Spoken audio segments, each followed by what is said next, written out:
Okay, my first question is on trust. Trust. What do you think of trust, and how can, because I see that there's a lot of separation, there's a lot of conflict arising out of mistrust. And trust is something So that before we understand trust, we have to understand another two words. The first is belief, second is faith, and third is trust. So belief means in day-to-day life in the world, you expect something to happen. Then the belief comes into being. For example, I believe that I may get job very soon. So this is for worldly things. For other worldly things comes faith. I believe God exists. I believe peace exists. Where those things are not common things. Worldly things anybody can expect, and faith is personal. Belief is also personal. So, but in the belief, you depended upon a human being. In faith, you depended upon cosmos or God or whatever. So, trust means you should never bring other person. It is about yourself. So, that is the only quality to change we have to pay attention to. So, I have trust that I can drive well. Yes. I don't have any. If you believe that you can drive well, it means you are going to commit an accident. So trust means you have complete command over your potential. You have scanned your body, your mind, your potential, your skill, your talent, whatsoever you have at your disposal. You have clarity about it. Then the trust comes into being. But in the world, people use this word trust for other means also. Yes. So I trust you. We should never say I trust you, because you never know what other person is. So the people use it only for the language sake. Yes. They don't really mean it. They don't really mean it. Hence you are trusting others, the distrust comes. Otherwise it won't exist. In language, trust and distrust both exist. In life, there is only one thing exists, that is trust. And also, when people say I trust you, or when people automatically assume that I can trust the other person, it comes out of some expectation inside, no? This person is not going to give me some unpleasant. Through this person, I won't experience unpleasant experience. So let us believe in each other. Let's not bring this word trust in between. Let's believe in each other, but not bring the word trust in between. Trust only for individual. You are trusting yourself. There is nobody. For example, you are alone in the forest. Yes. You can have faith. In the forest, there is no believing. Yes, no believing. Because there is no world there. But still in the forest, you can believe in God also. Yes. But in the forest, you have to have trust upon yourself. Because there is nobody. You should have trust to lead your life. Trust in a sense, I see trust in existence. Or so trust means when you have seen yourself in its totality, that originates. It's trust. A quality. Okay. Next. So how is your experience? Like, do you see other people? How do you feel? Is it like a sense of oneness with everyone, or is there just for communication purpose? I've spoken to certain Swamijis, and I've had certain glimpses just being around them. I don't know, I see it as some grace. Everything I see it as some grace, but it seems like there's this experience of no otherness. When somebody else is coming and sitting, it's also like, okay, it's all like one experience, and there's no sense of this otherness. Is that some kind of experience that you go through, or is there all the time? All the time. See, oneness comes when you accept the other as they are. Then immediately the oneness comes. You are not putting conditions over upon anybody. For example, she is sitting in certain way. You just let her sit in that way. Suddenly, you feel oneness. Otherwise, you only impose your ideas on others. So, whosoever enlightened or whosoever understood the essence of life, the first and foremost quality arose in them, and they practice also, they express also, that they accept the other as they are. So when you accept, there is oneness. When you reject, there is two. The duality comes. You and me exist. Yes.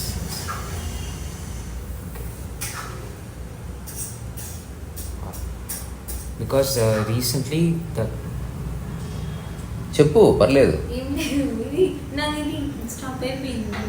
మళ్ళీ చూడదు. You continue. తీసుకో కానీ ఎక్కడ ముట్టుకో. Okay చూడదు ఉసుకో. So how what is ego? What is ego to you, and how do you see there are ego? this word misled people like anything. No one has really knew what exactly this word means, but people talk about it. I have inquired a lot what this word means, and I came to a logical and empirical conclusion, practical conclusion, that does ego exist?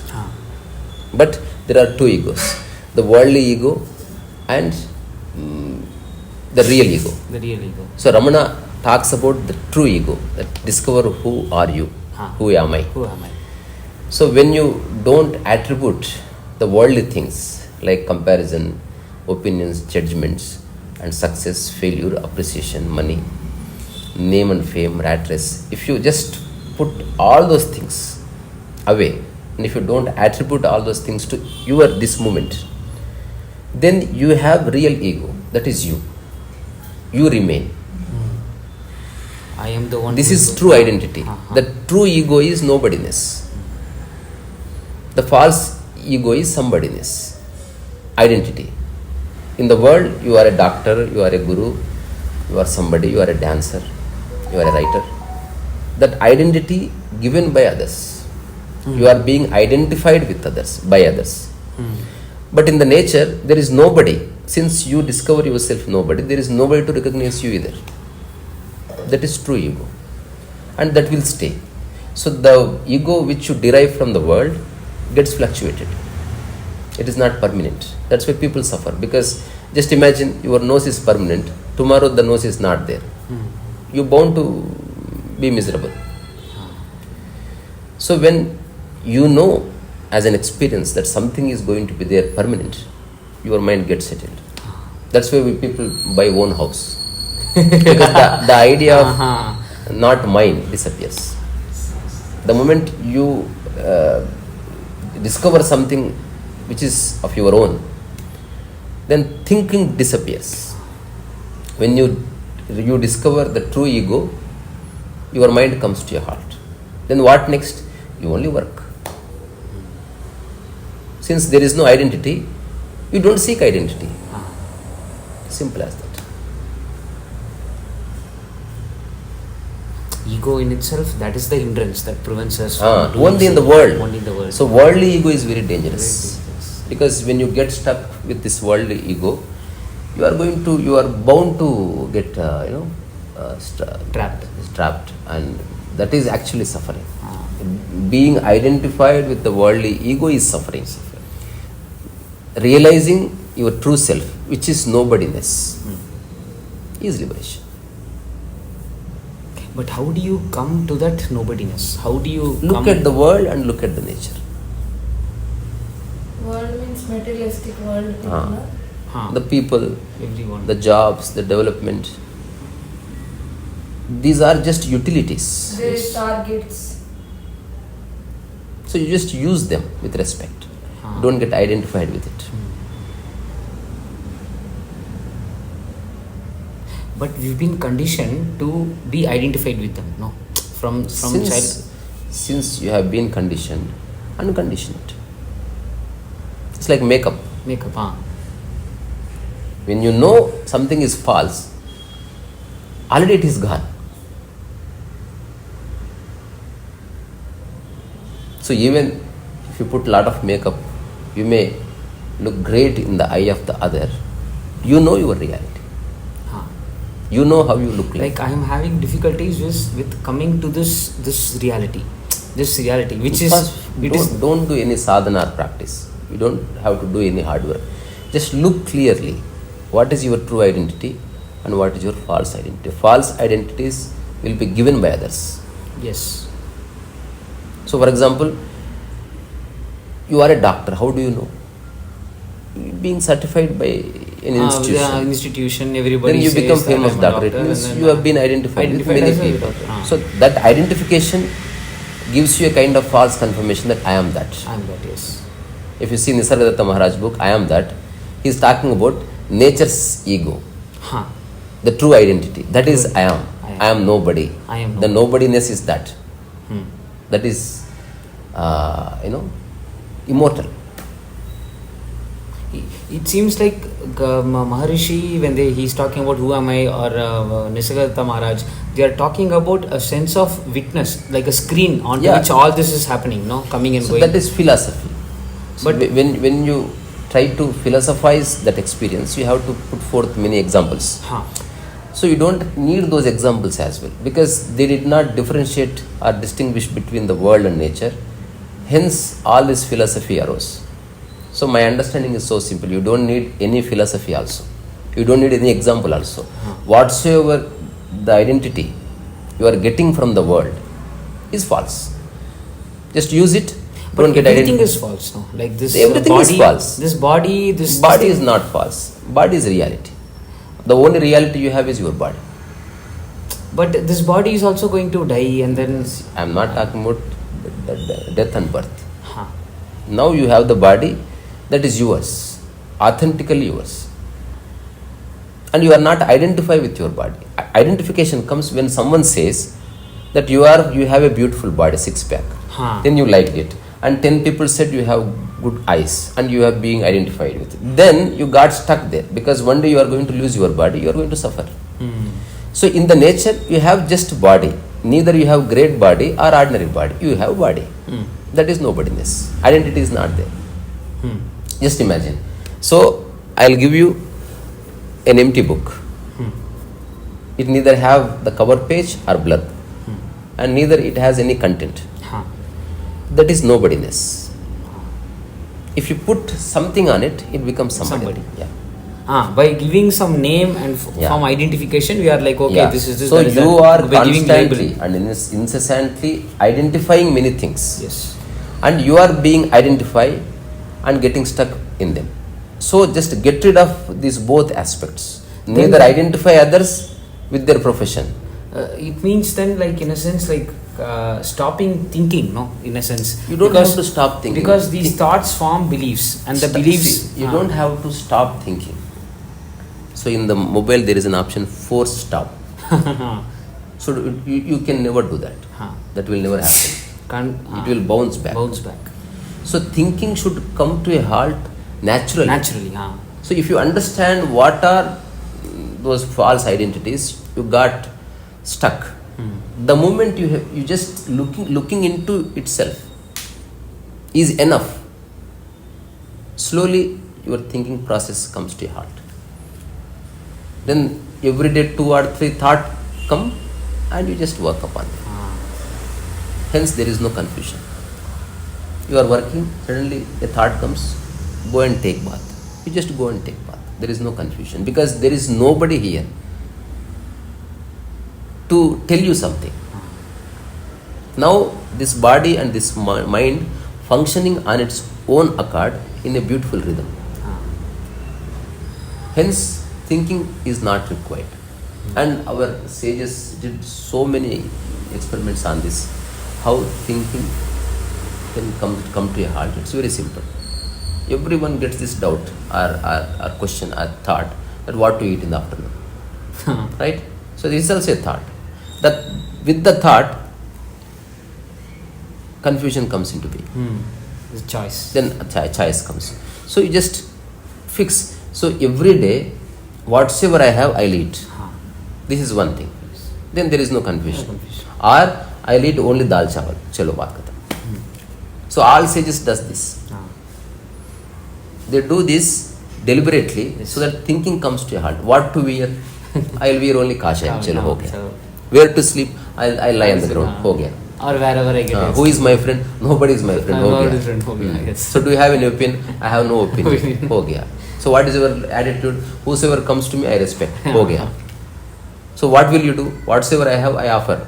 If I don't have, I remain silent. Ho gaya. So every aspect of life, you gave a clear-cut definition and you are living it. Ho gaya. Baat ho gaya. Then you are a yogi. Though you just wear a t-shirt and shorts, the quality of yogi is with you. You don't have to show off your yoginess by adorning malas and holding. It's all identification. Again, they got stuck in identity.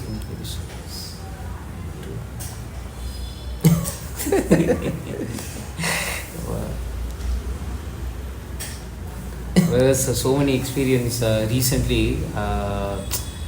Will you please define what this word experience means? Because you have been using I have that memory. word. I've been having memory, and then I was like strong. There was like strong attachment to some past experience that keeps I'm asking coming up something. for me. You're saying something else. That I'm experience is a memory. I'm not saying what are your experiences. I'm saying what is this word experience means. Define it.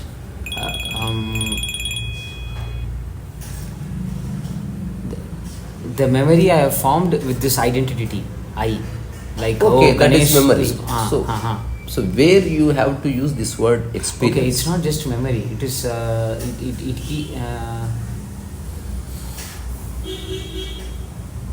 Now you have it to. comes out of that experience is. So you have to define it. For example, what is book? I'm not asking how many books are there. What is book? It is something with like a lot of words which is used to convey some information. Something, and it will be bounded, and it will have a cover design and blur, right? And definitely there would be an author. Yes. Then, what is notebook? Notebook is something Looks without an author. It's a similar, but so we can see, put information. For every word and there is record. definition. What is experience? Define it.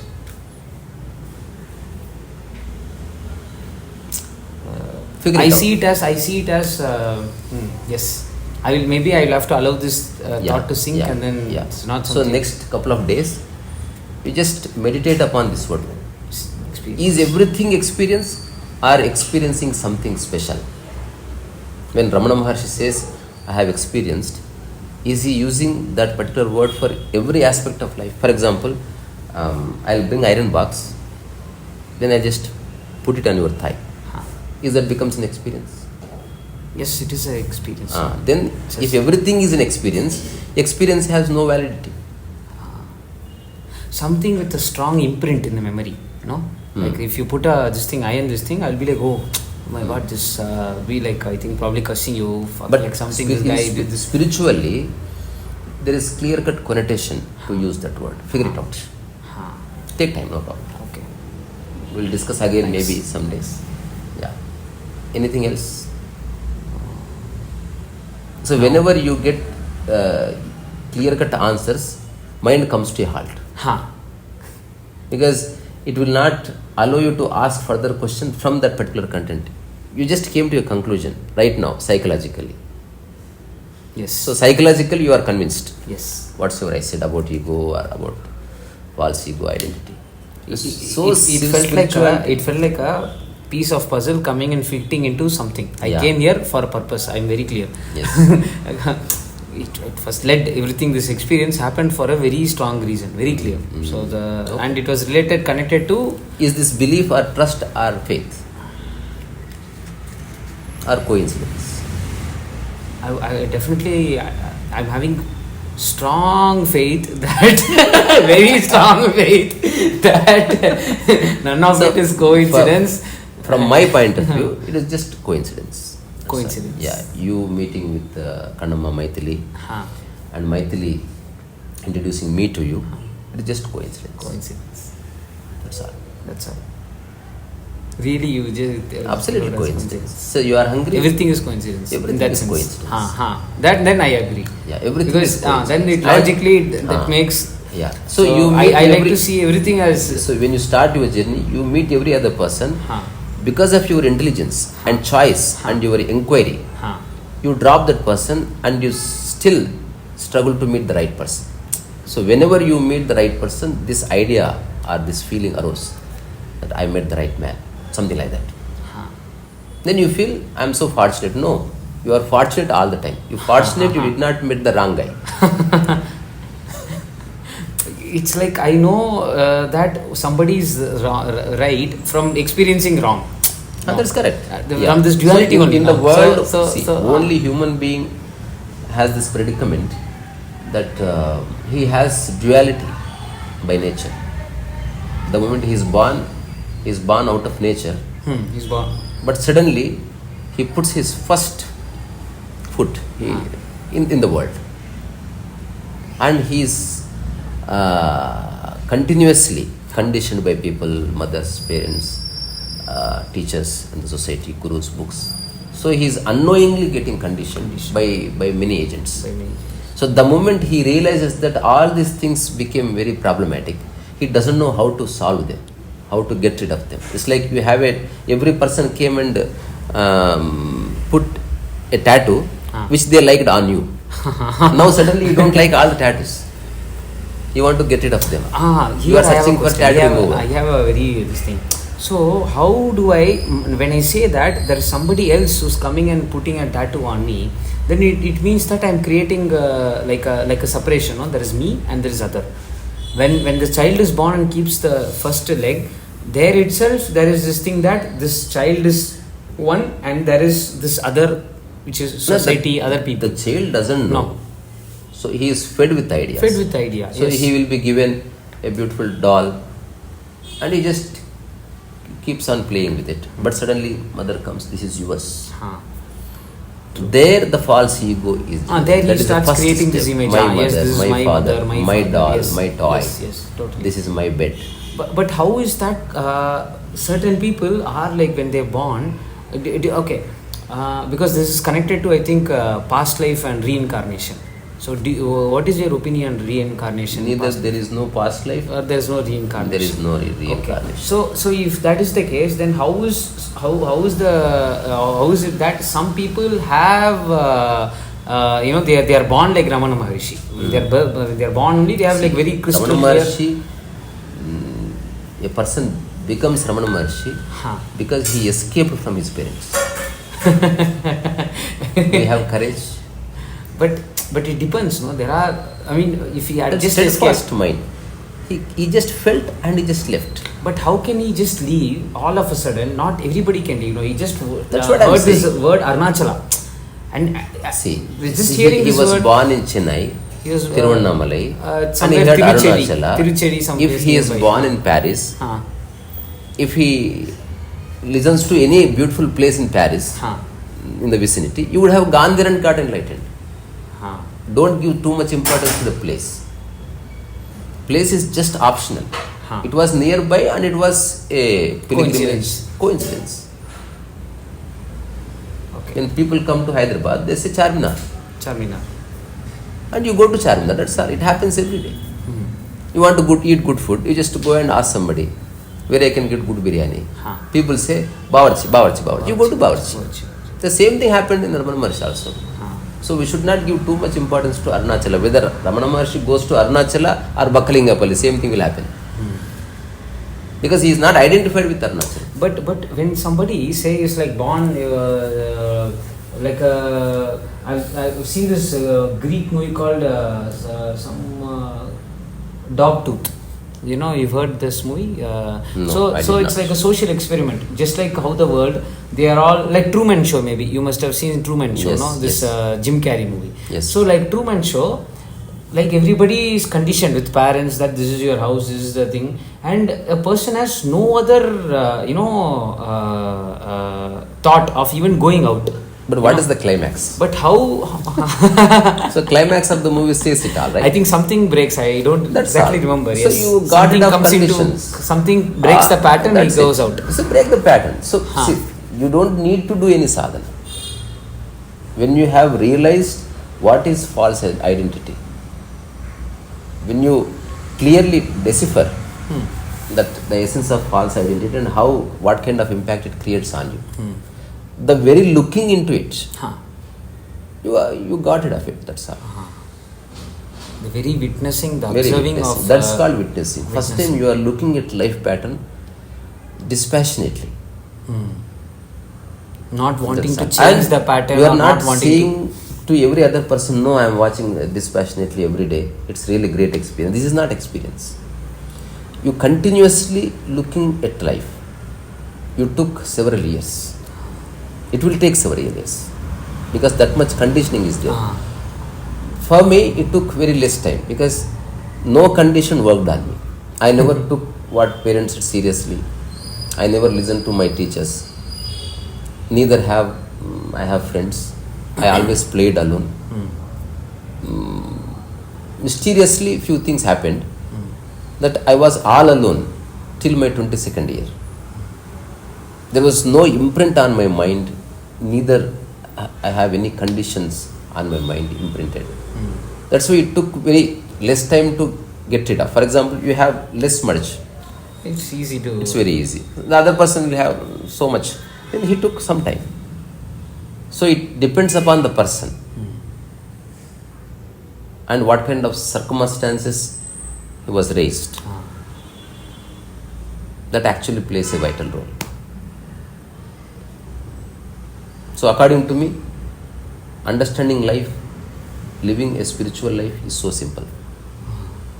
So living spiritual life means you have put yourself into the hands of nature and you are living in the world, using the world. You are not taking world seriously. When I say you are not taking world seriously, it means you are not taking money seriously, you are not taking relationships seriously, you are not taking humans seriously, you are not taking politics seriously, you are not taking books seriously. You are just using them for a purpose. Like the bus or auto, you use them. Use it. They are good. The world is so vibrant. It is far more beautiful than the nature. But your home is nature only. Though it looks very ordinary sometimes mysterious, sometimes unpredictable, still that is your home. World is so secure, still that is not your home.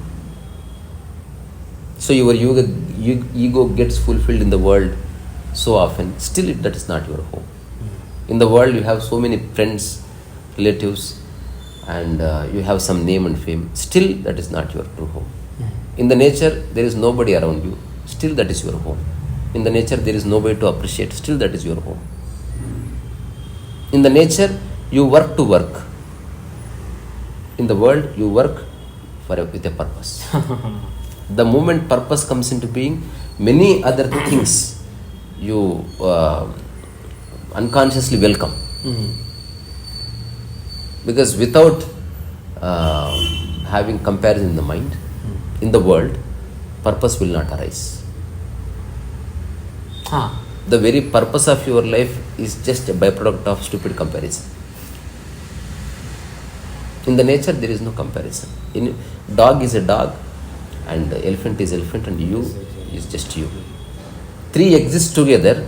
These three don't compare with each other. Hence, there is an organic harmony. In the world, mechanical harmony.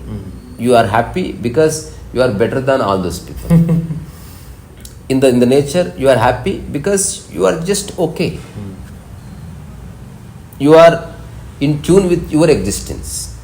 In the world, you are always focused on other people's existence.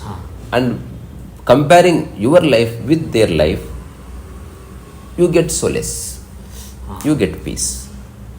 If everyone is suffering and you are not suffering, you feel proud about yourself. If everyone around you have economical issues, you have a lot of money, you become wealthy man, and everyone comes and seek money, you feel proud. Suddenly, you feel about yourself as something special. You are just being used by others, that's all. So if you don't have any identity, world is heaven. Use the world. Travel in the metro. Go by flight. And run. Do whatever you want. Watch movies. But don't get identified with it. Use it. use it with respect and use it sincerely. When I say use it, you don't have to destroy them, since it is not yours, because people have this kind of attitude. Whatsoever is not of yours, they don't really pay attention. They don't really care. We have conditioned to use our objects in a good way. If it is somebody else's, Objects we just there actually we use in the right way. That is our true nature.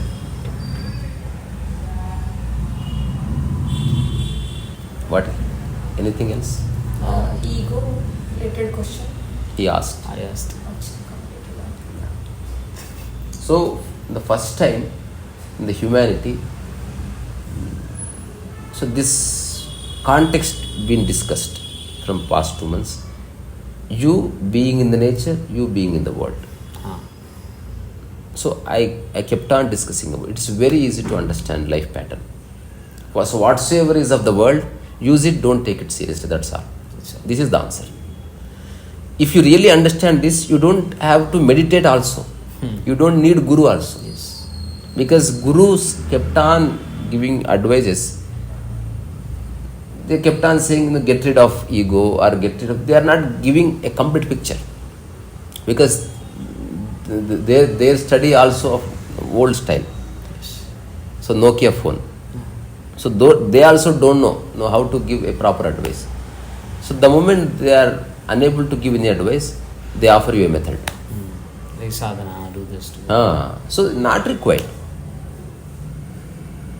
For intelligent being who can distinguish the nature from the world, he doesn't have to do any sadhana. So this is also like part of scriptures I've seen, like Vivekam and Vairagya.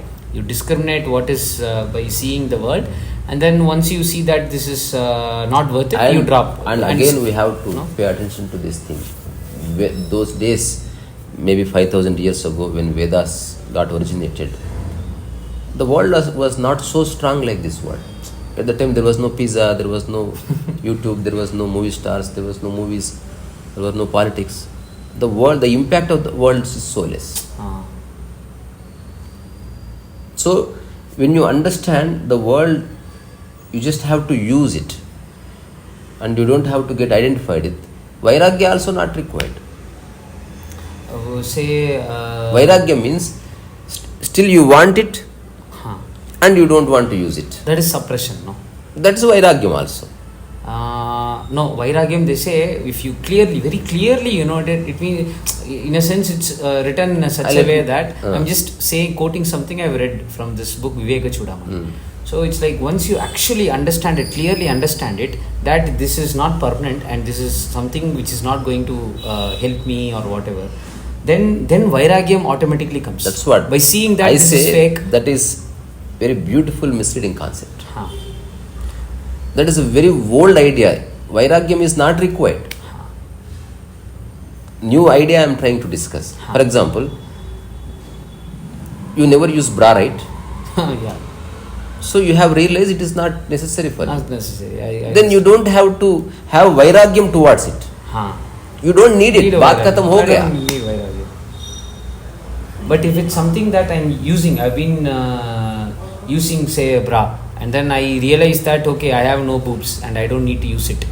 I see that, okay, there's no purpose That's that right. is solving. Then you have but I have the habit of using it. Yeah. Then it's like, then in a sense... That's why I said, you are not using, still your mind wants it. Because of then habit. That self-restraint like say, is like required. smoking or say... That's why that self-restraint is required. Self-restraint. That is Vairagya. But... So, Ragam means a kind of attachment. Vairagyam is no attachment. No attachment. You are being with it, not using it. That's all. So, according to my understanding, if you clearly distinguish between nature and the world, this Vairagya concept not required at all. When you club everything together, then your mind gets confused. If you go to any cloth store, this is women's section, this is gents section, no confusion. Now I'll open a cloth store, I'll put all jeans, women and men.